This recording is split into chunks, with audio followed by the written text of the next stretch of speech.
imposta pelo movimento de gênero, ela é imposta pelo movimento LGBT, ela é imposta por essa cultura relativista. Isso nos afeta, grandemente nos afeta. E nós temos que entender que isso acontece, nós não podemos fechar os olhos para toda essa realidade, nós temos que ter essa certeza, esse entendimento que isso está acontecendo no mundo.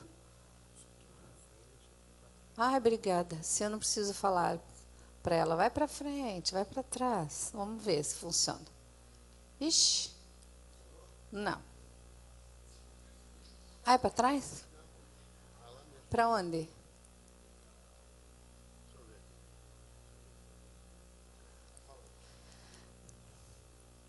Então, essa ditadura existe, pode passar. Tanto ela existe, essa ditadura de opinião, que eu sou a psicóloga que foi cassada pelo Conselho de Psicologia por ter a sua opinião formada sobre as coisas. E nessa ditadura de opinião, não funciona, tá, apóstolo? Só para o senhor saber, mas tudo bem, o senhor vai me atrasar aqui. É o teu dedo que funciona, o meu não funciona, olha lá. Funcionou. Funcionou? Funcionou nada, ela que mudou lá, ó. Muda aí para mim, volta lá. Eu sou a psica... Apóstolo. Não dá para ela ficar passando para mim, eu vou me perder. Vai, volta aí, ó. Apóstolo veio. Não. Volta lá. Presta atenção em mim. Como que é teu nome? Larissa? Presta atenção, tá, Larissa? Obrigada. Viu, Larissa? Vai, Larissa. Tá. Eu sou uma psicóloga que foi cassada pelo Conselho de Psicologia por emitir a sua opinião acerca de algumas coisas, como, por exemplo, eu sou a favor de direitos civis por pessoas do mesmo sexo, porque é o direito civil, ninguém tem nada a ver com isso, mas sou contra o casamento, porque casamento é constitucional. E casamento constitucional, a partir do momento que você é a favor, o que acontece? Também dá direito de ter filhos, dá direito de fazer inseminação artificial, ter os mesmos direitos de casal heterossexual. Então, por isso eu sou contra. E eu me manifestei acerca da minha fé nas redes sociais. Então, houve uma ditadura de opinião, tanto que o Conselho cassou meu registro, entrei na Justiça, a Justiça anulou a cassação, eles apelaram, eu fui para a instância superior, aí não cassaram o meu registro, mas me deram censura pública, estou na Justiça, e isso fazem 5 anos. Então, 5 anos que eu luto contra uma perseguição religiosa, isso existe. Só que o meu caso hoje é jurisprudência e pode ser usado por vocês todos quando alguém se sentir ofendido dentro do seu trabalho. Eu entrei na Justiça, eu ganhei na Justiça, por enquanto estou ganhando. Mas por quê? Porque existe ainda leis.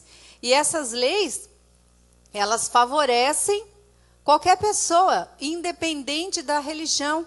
Porque nós vivemos num Estado laico, no estado de liberdade religiosa, e essa liberdade religiosa te dá o direito de professar a sua fé e de viver conforme a sua fé.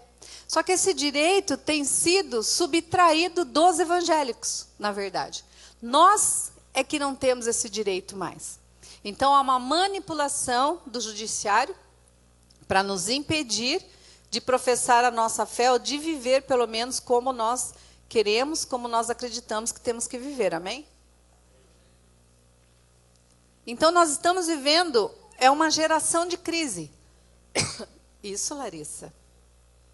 Uma geração de crise. Nós estamos, né, vivendo essa geração. É uma geração cristã que vive em crise e que vive quebrando, porque o mundo está quebrando paradigmas e paradigmas morais. Isso vai te afetar? Vai te afetar. Isso está mexendo com a sua fé? Está mexendo com a sua fé. Mas não pode. Porque o que está escrito na palavra de Deus não pode ser quebrado, é princípio. Então, tem paradigmas que nós até podemos quebrar na sociedade, mas tem paradigmas que nós não podemos quebrar porque são sociais, podem parecer intolerantes para algumas pessoas, mas são bíblicos. E por causa desse jeito de ser do cristão, dessa forma, dessa maneira de viver, é que seremos perseguidos. E nós temos que ter esse entendimento, porque o mundo está vendo uma reorientação mundial, uma reorientação social e sexual, justamente para destruir a fé cristã, como aconteceu na Europa. E agora o Brasil é a bola da vez. E você tem que saber que isso acontece para não se deixar afetar por ela, amém? Como agir em tempos de crise? Aí é clássico, né? você e eu, no meio de toda essa confusão, de toda essa crise, você está ali com o teu guarda-chuvinha no meio dessa tempestade. Crise, crie, mude, reinvente-se, inove-se. Como que eu vou agir no momento de crise? Dessa maneira. Eu vou ter que analisar a crise, saber que ela existe, e eu vou ter que achar meios de sobreviver a ela, porque senão eu vou me afogar. O que é a crise? Crise é a ruptura do equilíbrio entre o meio interno organizado e o meio externo. Você poderá vencer a crise atuando sobre variáveis controláveis no meio interno. O ajuste adequado agregará valor à sua vida emocional e à sua vida pessoal, empresarial. Então, na crise, você tem que inovar, sobreviver, crescer e liderar. Não temos controle sobre o que acontece no país ou no mundo. As crises sempre virão, mas se destacam os que sabem lidar com ela, ou melhor, os que sabem aproveitar as oportunidades que aparecem no meio delas. Esses serão os vencedores. Ninguém gosta, olha, ele tem uma foto bem característica. Está a crise? Você é um vencedor, não importa a crise. Crente passa por crise, vai passar por crise. Mas nós temos que ter inteligência emocional, espiritual e empresarial para podermos lidar com a crise e sobreviver a elas. Essa que é a verdade. E nós temos algo espiritual que as pessoas não têm, que é o semear, que é o plantar no reino, que é a crença de que Deus não vai nos deixar passar fome, entendeu? Pode acontecer o que acontecer no mundo, pode faltar dinheiro, pode faltar tudo. Para o cristão não vai passar fome. Por quê? Porque o cristão que é obediente não vai passar, porque a gente tem a fé, tem um lado espiritual. Então, em meio a toda essa crise que está vivendo no Brasil, política, cultural, espiritual, de identidade, nós temos a nossa identidade cristã, que é o que vai nos preservar, amém? Crises são ruins, doem, machucam, entristecem, abatem. Elas podem vir com as mais variadas aparências: desemprego, doenças, divórcio, alcoolismo, opressão, escassez, pecados, agressões e por aí vai. Mas nós somos cristãos. Então, nós vamos vencer apesar das crises, ok? Ninguém está isento de crises. Vai ter que aprender a ressignificar, reciclar, dar a volta por cima.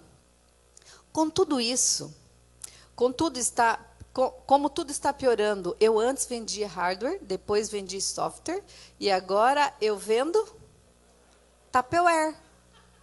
Não é? Eu vendia hardware, depois eu comecei a vender software. Agora eu vendo Tupperware, mas eu vendo, eu sobrevivo. Eu passei uma época na minha vida, depois de formada psicóloga, muito difícil da minha vida, e eu tinha um apartamento na praia. Sabe o que eu fui fazer na praia? Vender sanduíche. Eu fui a melhor vendedora de sanduíche. Eu vendia 600 sanduíches por dia, que eu tive que contratar 4 pessoas para vender meu sanduíche na praia. E eu era psicóloga. E eu lá fiquei metida porque eu era psicóloga, tinha me formado. Não, a situação estava difícil, eu precisava de dinheiro. Eu fui buscar a minha bênção provisória, porque eu acredito que Deus te dá a bênção provisória. Só aquela por enquanto, para você se manter, mas até você chegar na tua. Só que tem gente que é metido, tem gente que é arrogante, tem gente que é ignorante e acha que Deus tem a obrigação de fazer cair maná do céu para você, entendeu? E fica ali esperando, estou fazendo a minha obrigação, Deus, eu estou dizimando, eu estou ofertando, Deus. Mas o teu coração está na obrigação. Eu oferto e dizimo pelo meu direito. Você entende? É mais que uma obrigação. Então se vira, vai vender Tupperware, né? Vai vender Tupperware, vai vender sanduíche, qual o problema? Se precisar. Deus nos livres da crise. Jesus as enfrentou, todos os apóstolos foram atingidos por ela. A igreja primitiva as teve como companheiras constantes. Os reformadores praticamente as convidaram a peitar os religiosos de então. Você e eu tropeçamos nela a cada esquina e hoje as enfrentamos de frente e somos perseguidos por algozes provocadores de crise. Crises virão e são inevitáveis, mas podem ser positivas. Crise tem um aspecto positivo do qual devemos desfrutar. Elas revelam quem cada um é pessoalmente. Foi na hora da crise que Pedro mostrou que ainda pensava mais em si do que nos outros. Lembra? Pedro negou Jesus 3 vezes na hora da crise. Pedro olhou mais para si. Foi ali que ele percebeu quem ele era. E aí que ele pôde mudar. Então, a crise às vezes vem, mas é para você se despertar ou se reconhecer. Foi na crise que Judas revelou que, embora tivesse passado anos com Cristo, não compreendia o perdão divino. Mas aqui eu faço um adendo também. Existe uma diferença entre arrependimento e remorso. Arrependimento de Pedro e remorso de Judas. O arrependimento produz vida, o remorso resulta em morte. Através do arrependimento, o indivíduo foge para a morte, para Deus. Pelo remorso, foge da morte para Deus. Pelo remorso, a pessoa foge de Deus para a morte. O arrependimento conduz o homem ao céu. O remorso leva para o inferno. Foi esse remorso que levou Judas para o inferno. Porque se Judas tivesse arrependido, tivesse reconhecido os seus limites, os seus problemas, tivesse lutado contra, ele não teria se enforcado. Ele se enforcou porque ele teve remorso. Pedro negou Jesus, mas ele se arrependeu. Então ele teve perdão por causa do arrependimento dele, amém? À sombra da crise, Caim revelou onde estava seu coração com relação a Deus e seu irmão. Na hora da crise, foi onde Caim revelou quem ele era e matou seu irmão por inveja. A crise expôs mais de uma vez que Abraão tinha uma indisfarçável covardia ao fingir que sua esposa era sua irmã diante do faraó e de Abimeleque. Vocês lembram? Então Abraão também, no momento de crise, ele mostrou que ele tinha defeitos. Ou seja, a crise é um momento de você reconhecer quem você é. E isso é muito importante. Só que se você passa pela crise só reclamando da vida, sem observar e sem olhar para dentro de si, você não vai crescer nunca. Então tem pessoas que vivem em crise porque não crescem. Porque quem cresce diante de uma crise vai ter outra crise por outro motivo. E sempre vai ser melhor. E é essa pessoa que vai ampliar seus horizontes, é essa pessoa que vai crescer como pessoa. Os exemplos bíblicos são muitos e todos levam à mesma conclusão. Crise revela o seu verdadeiro eu. Quando nós somos revelados por uma crise, nós temos que olhar para nós e perceber quem realmente somos. Crise revela o seu verdadeiro eu. Na fome você descobre os caridosos, na angústia aparecem os empáticos, na dor se revelam aqueles que choram com quem choram, no escândalo caem as máscaras dos egocêntricos, na pobreza somem os interesseiros e na derrota permanecem os parceiros, não é? Amém? Mais de 60 anos já havia se passado desde que Daniel e seus companheiros foram levados para o palácio babilônico. Apesar disso, eles permaneceram íntegros, mantiveram a fé inabalável no Deus vivo, mesmo vivendo em meio à idolatria e à corrupção. Eles não se corromperam com as ofertas palacianas. Apesar de toda a crise que ele vivia emocional, crise pessoal, eles não se corromperam. No momento da crise que se revelam o que a pessoa tem por dentro, Daniel se revelou quem ele era. Um homem temente a Deus, um homem íntegro, apesar da crise e apesar dos manjares que lhes ofereciam diante da crise, amém? Quem é você em meio à crise? Será que você é essa pessoa que você diz ser? Será que tem alguém escondido aí? Uma pessoa boa, uma pessoa ruim? A crise nos revela.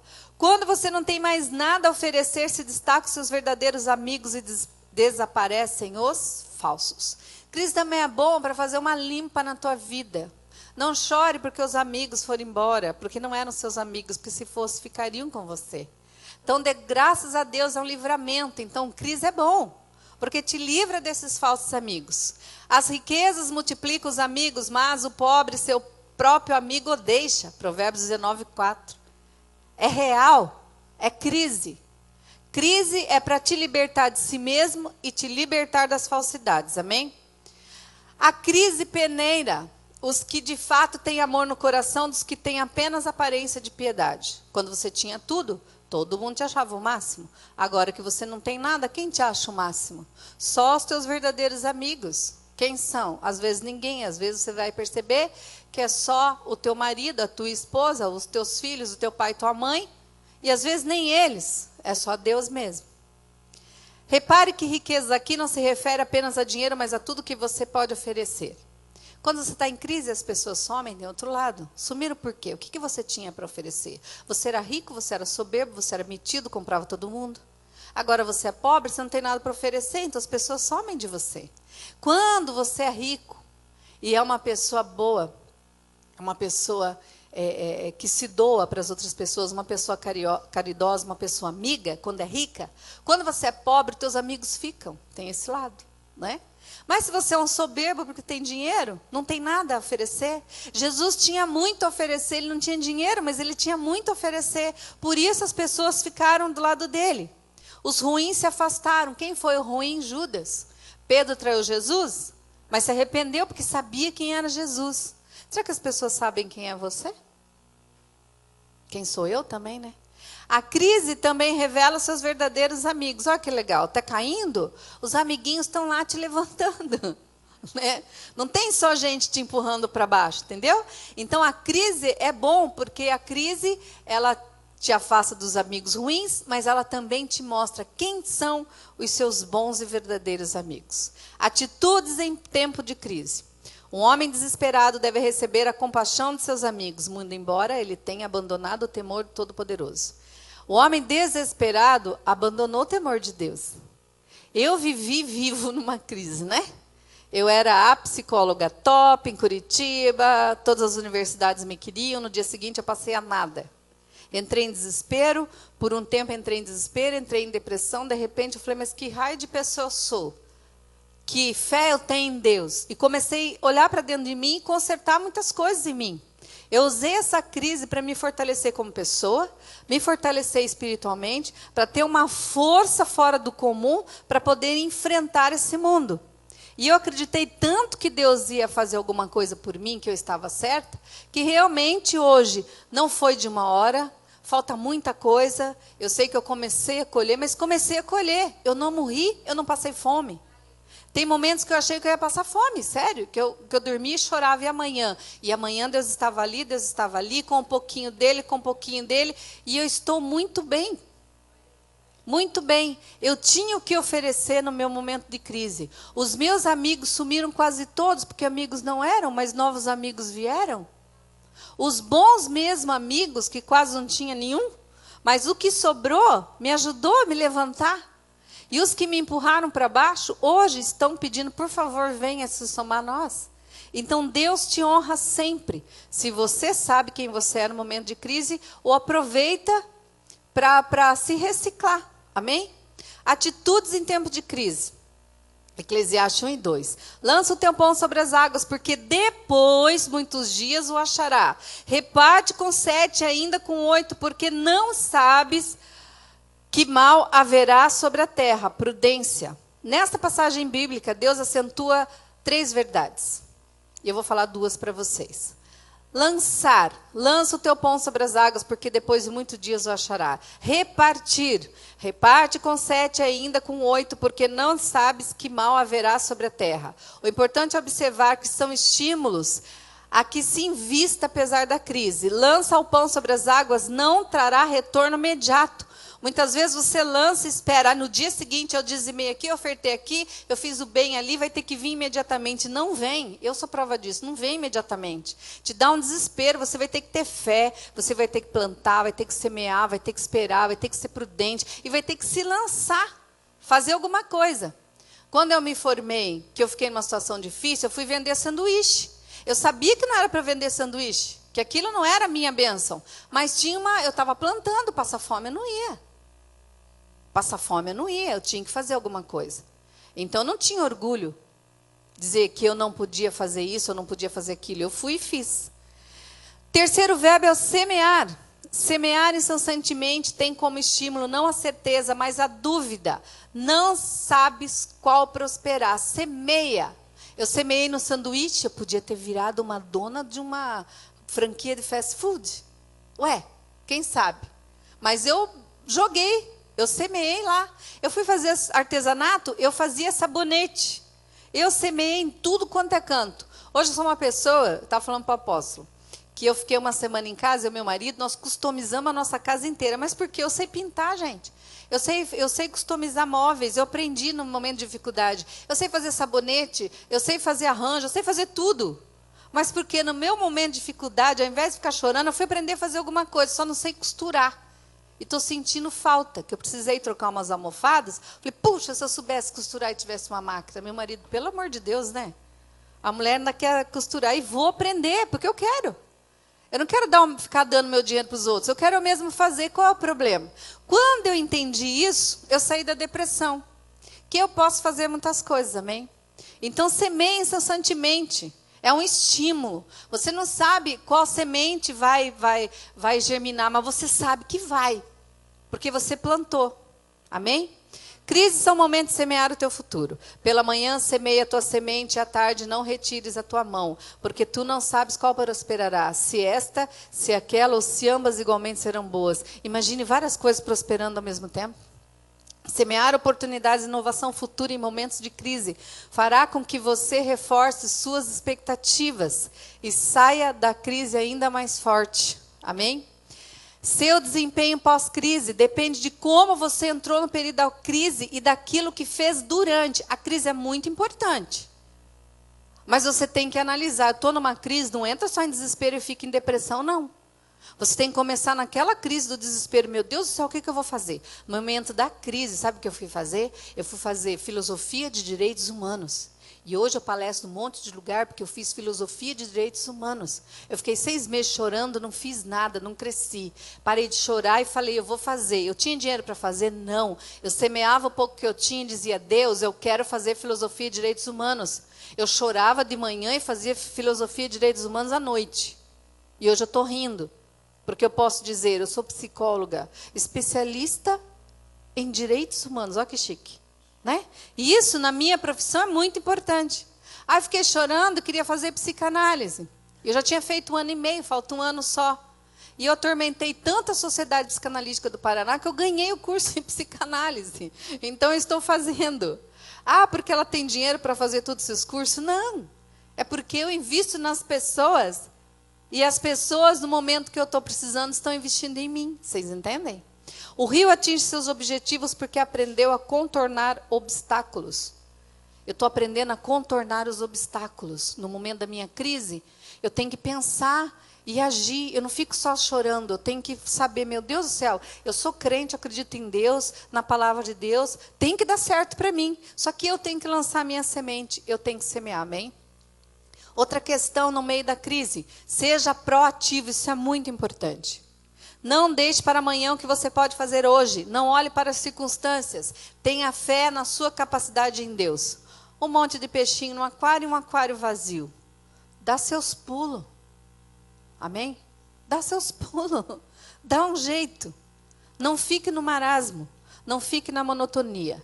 Líder proativo. Marca a vida das pessoas e empresas nas quais trabalha, pelo talento que conduz suas equipes aos melhores resultados e com sustentabilidade. O líder proativo, ele não vê circunstância, ele pensa e ele age. Com a imaginação e livre-arbítrio, temos o poder de escolher as respostas para qualquer situação. Pare um momento para considerar o que significa. Podemos ser a força criativa de nossas próprias vidas. É isso o que é ser proativo. Escolher nossas ações e assumir responsabilidades por elas.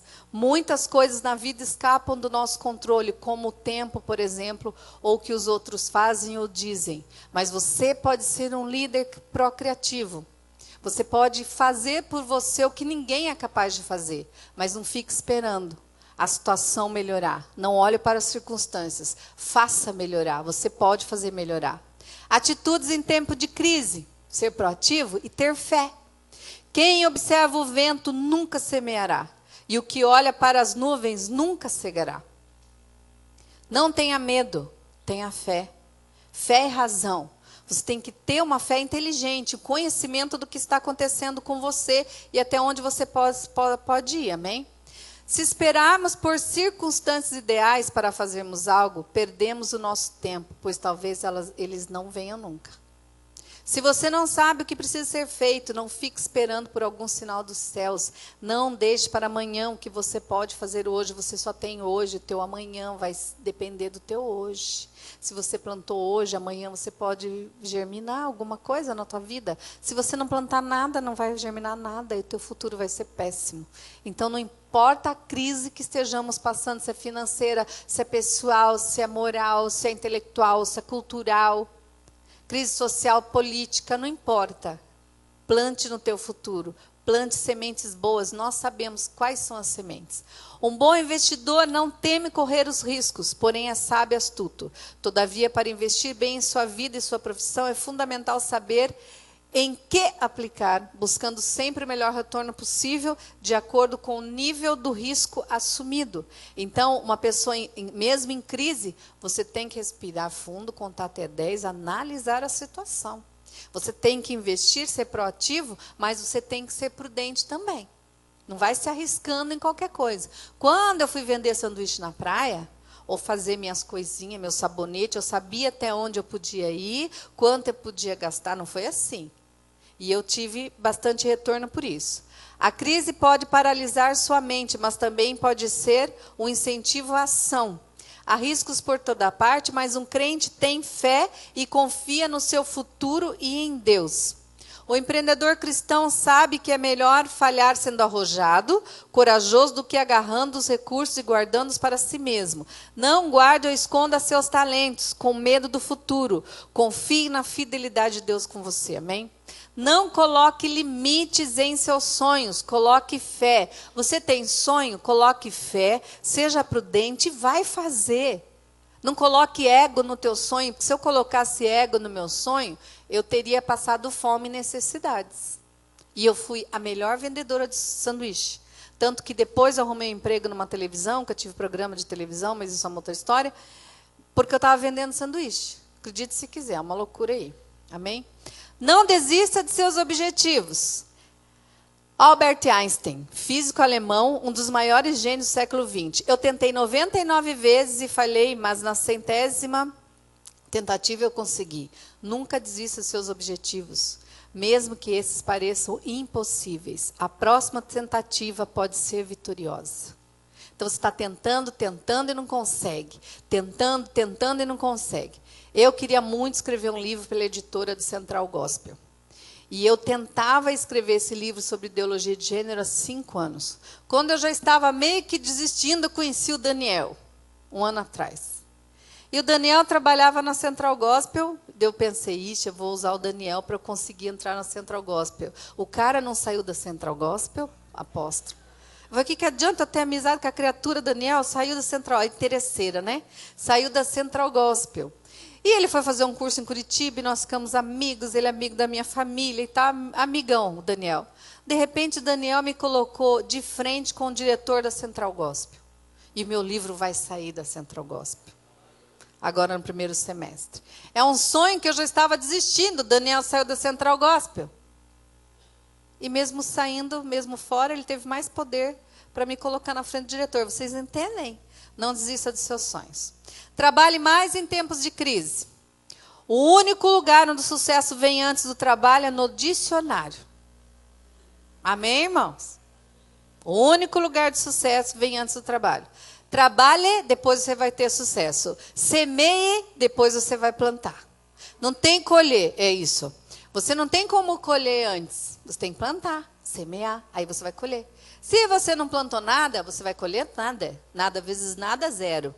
Né? Mas se você plantou uma sementinha, você vai colher daquela sementinha. Mas se você plantou várias sementes, algum lugar vai germinar alguma coisa, tenha certeza absoluta, ok? Aí eu dou meu dízimo certinho. Tá, e daí? Certo, mano? Só. Eu dou meu dízimo. Quando o pastor vem e faz o desafio, eu tô. Aí o pastor está fazendo não sei o que, eu estou lá junto, estou fazendo, acontecendo. Você tem mais chance, gente, é isso. Entendeu? Quando eu vendia sanduíche, eu pegava uma menina, eu peguei 2, botei em praias diferentes, eu tinha mais chance. Eu era uma empreendedora de sanduíche. De repente, as lojas começaram a pedir sanduíche, eu não tinha mais como vender sanduíche. Aí eu já estava virando escrava de sanduíche. Eu acordava 5 horas da manhã para fazer os benditos sanduíches. Falei, Deus, eu não quero mais esse negócio de sanduíche. Aí eu fui virar apresentadora de TV, de vendedora de sanduíche, apresentadora de TV em Curitiba. Não desista, tenha foco e fé. Se não puder voar, corra. Se não puder correr, ande. Se não puder andar, rasteje, mas continue em frente de qualquer jeito. Martin Luther King. De qualquer jeito. Ande, caminhe, faça, busque. Busque. A gente tem que acreditar. Tem 2 crenças aí. Você tem que acreditar em Deus em primeiro lugar, mas tem que acreditar em você, que você é capaz. Bill Gates, Tentei uma, duas, três vezes, tente uma, duas ou três vezes, se possível, tente a quarta. A quinta e quantas vezes for necessário. Só não desista nas primeiras tentativas. A persistência é amiga da conquista. Se você quer chegar aonde a maioria não chega, faça aquilo que a maioria não faz. Se a maioria faz tudo bonitinho, redondinho, seja proativo, diferente. Seja o peixinho do aquário. Está todo mundo ali nadando, o peixinho deu um salto e foi para o outro aquário. Então, faça o que tem que fazer. Faça além, faça mais. É o único jeito da pessoa prosperar esse. E Deus gosta dessas pessoas, né? Dessas pessoas que têm coragem. Às vezes você vê uma pessoa assim, nem é tão, a personalidade nem é tão boa assim, mas a pessoa está anos-luz à sua frente, porque é determinada, tem foco, objetivo, não tem medo, é proativo, tem fé. Cumpre as suas obrigações, mas vê as suas obrigações como direito. Eu aprendi que tem diferença direito e obrigação. Eu não invisto mais no reino por obrigação, porque eu tenho direito às bênçãos de Deus. Então eu invisto porque é meu direito, eu tenho prazer em investir. Se eu vou ter retorno ou não vou ter retorno, eu já não entro nessa neura mais. Ó Deus, estou dizimando aqui, eu quero esse retorno. Não tem isso. As coisas acontecem, porque Deus olha o teu coração. Sempre a tua oferta, o teu dízimo vai ser o teu coração da viúva, sempre. Sempre vai ser o teu coração. Quando se sonha sozinho, é apenas um sonho. Quando se sonha juntos, é o começo da realidade. Eu amo essa frase de Cervantes. Porque nós temos que sonhar, mas não esquecer que nós não estamos sozinhos. Nós vivemos em comunidade, então o meu sonho é o teu sonho. O meu sonho é a minha prosperidade, ajuda a minha igreja ajuda pessoas. Eu posso ajudar outras pessoas, eu posso investir no ministério de outras pessoas, eu posso, de repente, não ter coragem que um outro irmão tem, mas eu estou vendo o que o irmão está tendo, o que o irmão está fazendo, eu posso investir, eu posso sonhar junto com ele, eu posso fazer parte desse sonho. Eu faço parte de um sonho de muita gente. Tem muita gente hoje que está sonhando junto comigo. Às vezes não pode ir lá, mas está na internet compartilhando as coisas. Às vezes está ofertando no meu ministério, está comprando meus DVDs, ou está me chamando na igreja para palestrar. É compartilhar um sonho. Você não está sozinho, você não vive sozinho, amém? Empreendedor e a oportunidade. Enquanto uns choram, outros vendem lenço. Ué, tem gente chorando? Tem gente que precisa de lenço, não é? É isso. A situação está difícil, tem gente passando fome, tem gente passando sede, tem gente vendendo água, tem gente vendendo coxinha e sanduíche. Tem gente na praia, numa boa lá, tomando seu solzinho, mas está precisando comer, beber. Aí tem um hominho lá vendendo coisinhas na praia. Aí tem uma psicóloga doida que percebeu isso e foi vender sanduíche. Porque alguém tem que comer em algum momento, você entende? Então, crise tem para quem? Para quem fica muito tempo olhando na televisão, as manchetes da televisão, que muitas vezes usam para manipular as pessoas. Não entre nessa onda de que um está em crise, vou passar fome, vou perder tudo. Não, você não vai porque você é crente, porque você tem inteligência, porque você é proativo. Não deixe passar essa oportunidade. Saiba reconhecer erros e vencê-los. Atitudes de uma pessoa em crise. Cuide de suas ineficiências e plante seu futuro. Nunca se sabe quando uma nova crise virá para oportunizar bons movimentos estratégicos. Adquira novos conhecimentos. Inove sempre em tempos de crise. Tenha fé em Deus e em seus conhecimentos. Confia no Senhor e Ele satisfará os desejos do teu coração. Entrega teu caminho ao Senhor. Confia nele e Ele fará. Salmos 37, 4 e 5. Porque Deus não nos deu o espírito de covardia, mas de poder, de amor e de moderação. Amém? Não temas, porque eu sou contigo. Está difícil? Aí tem uma mensagem bem ótima para você. Não temas, eu estou contigo, não tenha medo, pois eu sou o seu Deus. Eu te fortalecerei, eu ajudarei, eu sugarei com a minha mão direita vitoriosa. Eu o segurarei. Eu te esforço, eu te ajudo com a destra da minha justiça. Não importa o que você esteja passando. Não importa as dificuldades que você tenha. Seja proativo. Eu quero que você coloque para mim esse videozinho do proativo.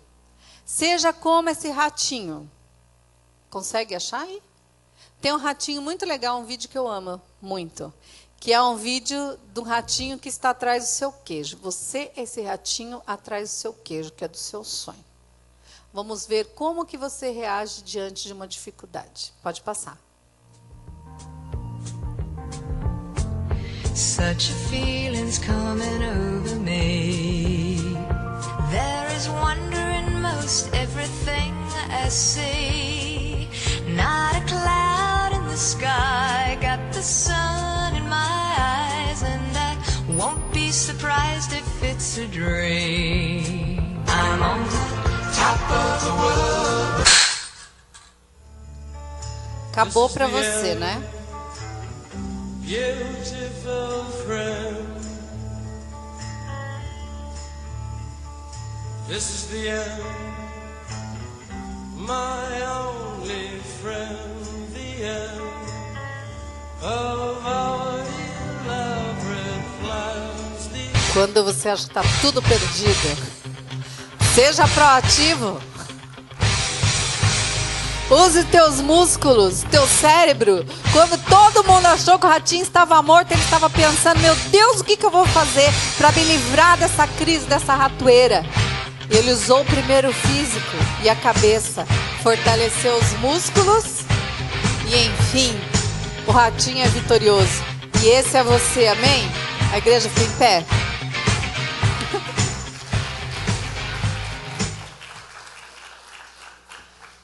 Esses somos nós.